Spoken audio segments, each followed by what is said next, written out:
An Ork battleship descends upon a long-forgotten world, following rumours of an ancient vault.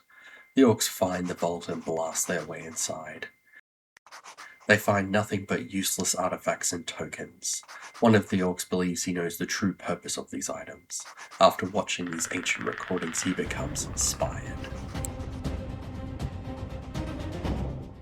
So the Orks are still at it watching the Predator movies, and this one in particular was inspired by the iconic trophy-taking scene. Orcs will extract the teeth from fallen comrades, as teeth are the currency of the orcs, but this paint boss has taken this practice a step further by extracting the whole skull. If you haven't watched my previous video where I printed and painted a beast boss proxy inspired by orcs, check it out here.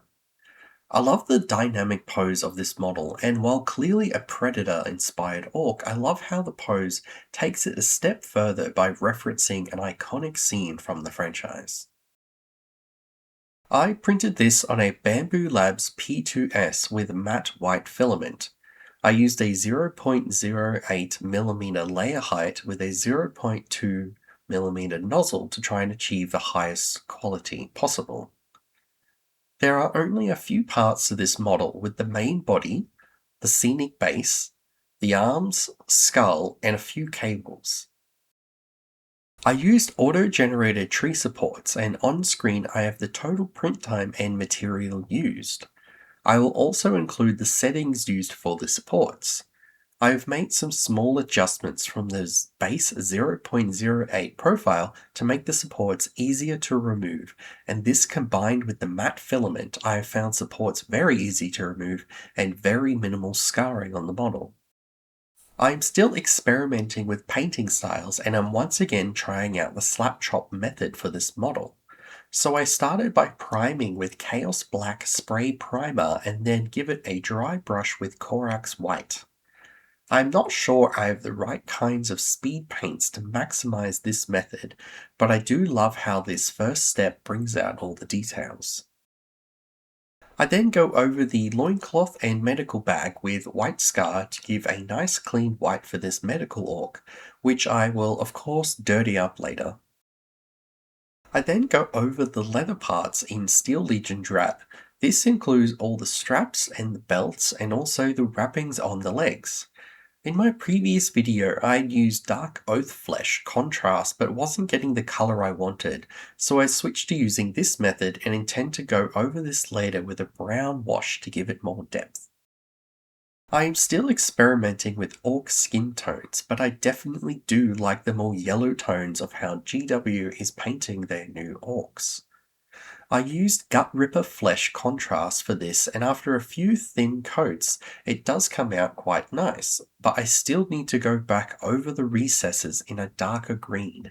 In this case, I used Coelia Garden Shade, but forgot to film the application of that step, but you can see how the skin turned out in the final presentation shots. I used Lead Belcher to go over all the metal parts. There are a lot of metal parts in this model, including the helmet, the metal plates on the shoulders, the hands, and the plates on the legs. I also decided to do the tendrils coming from the helmet all in the same color. I like keeping my models only a few colors, as up close you can see a great amount of detail, but on the tabletop a lot of that is lost and I want them to be easily spotted among the horde. I used Rakarth Flesh as a bone-colored off-white to go over the skull and the spine. I used Mephiston Red to add some color to the shoulder-mounted drill and the medical cross symbol on his medical bag. For the fresh blood on the skull and spine, I used Blood for the Blood God technical paint.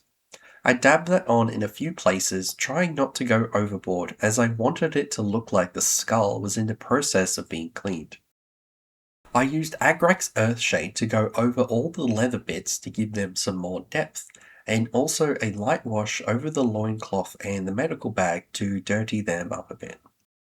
I wanted to add some blood splatter to the loincloth, but I'm still not sure exactly how to do that without creating a huge mess.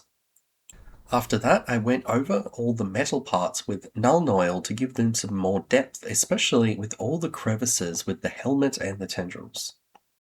Now after that, he's ready to go on his base, which I forgot to film the painting of, but I used all the same paints and techniques as the main body. I had a great time printing and painting up this character. Like I mentioned in my previous video, I am planning on printing and painting up the whole Predator proxy line from Puppets War. But as all hobbyists tend to do, I've become distracted by new projects that I want to work on. Please let me know if you want to keep seeing more of the Predator orcs or if you want to see some of the other things I've been working on. If you enjoyed this video, please give it a like as it helps a lot, and if you want to see more, please subscribe. I do have a lot more projects in the works. Thank you for watching.